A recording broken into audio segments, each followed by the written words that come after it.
Welcome back, everyone, to another episode of Frank Finance, where you can get your honest financial information and your questions answered. As a part 2 series of what I talked about in last week's discussion, how do you invest and retire on dividends alone? This week, we're going to talk about another method, which is very popular in today's era, which is how do you invest in rental property and retire? How many properties do you need?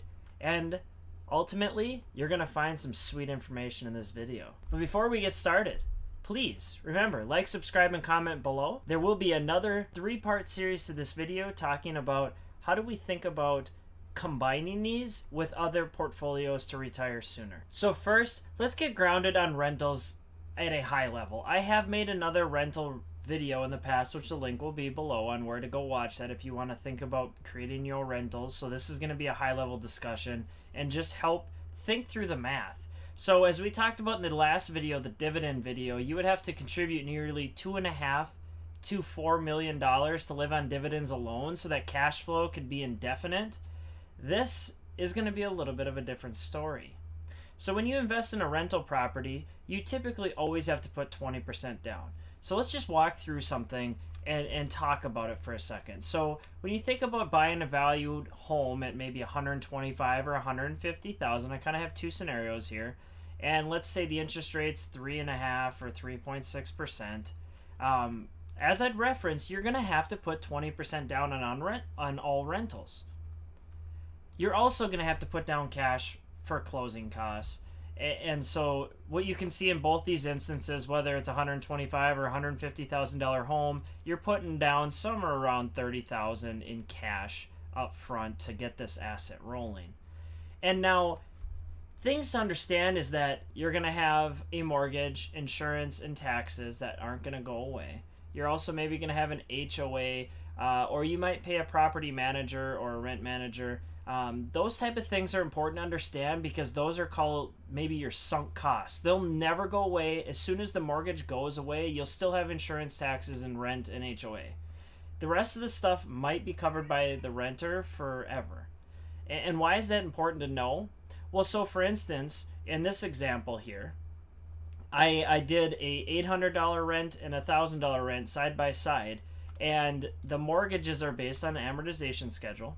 Now, when you think about rental properties in the immediate moment, like right up front when you first start it, rental properties are not going to yield a ton of cash. It's nice if you get 5 to 10% cash on cash return, meaning if you put $2,800 down and it generates $2,400 of cash flow, that's about an 8% return.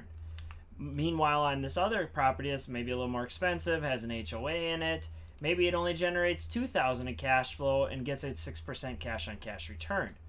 The thing to note is that as soon as that mortgage goes away and as soon as your renter pays off your mortgage, that is when the sweet cash flow starts to come in play. So let's think about this for a second. Let's say these are my only 2 properties. You buy these 2 properties when you're young, you do a house hack, or maybe it's your first home, you turn into a rental, and you start getting this ball rolling. So now let's just zero out the mortgage for fun. So now all of a sudden you start making $8,000 a property.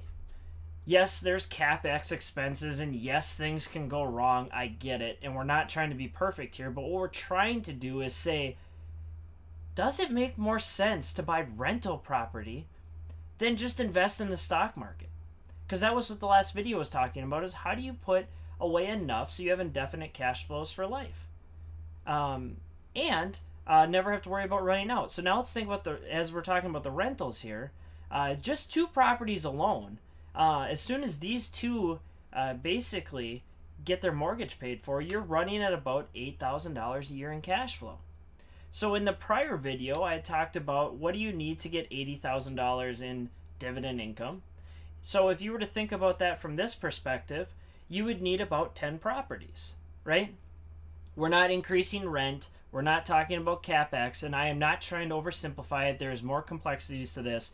But the other things I'm not including is, so for instance, if you put $28,000 down on this property and the value goes up to $150,000, you can do what's called a cash out refinance on that property and use that cash on the next one and on the next one.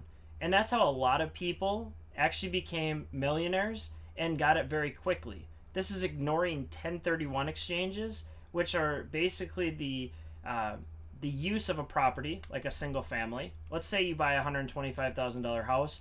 Every year you're allowed to depreciate it, right, until it goes to zero against your taxable income. Well, eventually your tax basis is going to be zero. And so when you want to sell the property, you actually have to pay gains on the entire property.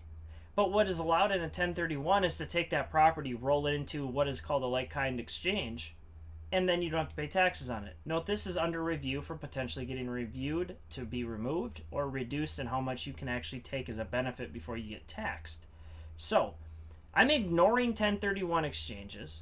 I'm ignoring cash out refinances, and I'm trying to say how much money would you actually need to be able to have, call it $80,000 a year in rental properties. And what I'm showing you right here is it's about $30,000 for a $125,000 or $150,000 house that you could find $800 to $1,000 in rent. Once the mortgage is wiped, so in 30 years, what does that look like? Well, both of these properties would find a way to get you around $8,000. So simple math, you need 10 properties. More simple math, if $30,000 is the average amount of cash you need to put down, after $300,000 is sunk into rental properties, in essence, depending on your location, this is the Midwest, this is Minnesota, this is North Dakota, this whole area, this is an example of these regions, so this does change depending on where you're looking at. But let's think about that. $300,000. You could get 10 properties that would set you up for life. What we talked about with dividends, the amount of money you would have to put away just to be able to live on dividends for life, this is way cheaper. $300,000 and let the renters pay your mortgage for 30 years. At the end of the 30 years, you cash flow $80,000 a year, and it's a beautiful process. I want to share this with you because there's more than one way for you to find retirement early, and there's more than one way than just putting money in your 401k to where you can feel comfortable that you will have money for the rest of your life. This is one of the strongest ways. It is painful if you are a new landlord. Maybe you haven't gone through it before. It does require work forever, but that's why you get a property manager, and maybe it eats into it. Instead of having 10 properties, maybe you need 11.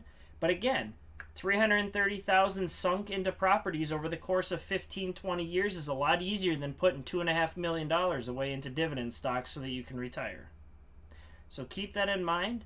I wanted to share this with you. We will have a part 3 to talk about more ways to retire early. But I hope you enjoyed this video and this opened up your eyes to how you can use rental properties. Potentially start young if you can, or start with your first home to then turn into a rental and keep the snowball effect going. If you enjoyed it, there will be more. Have a great rest of your day. This is all I have for today. Bye now.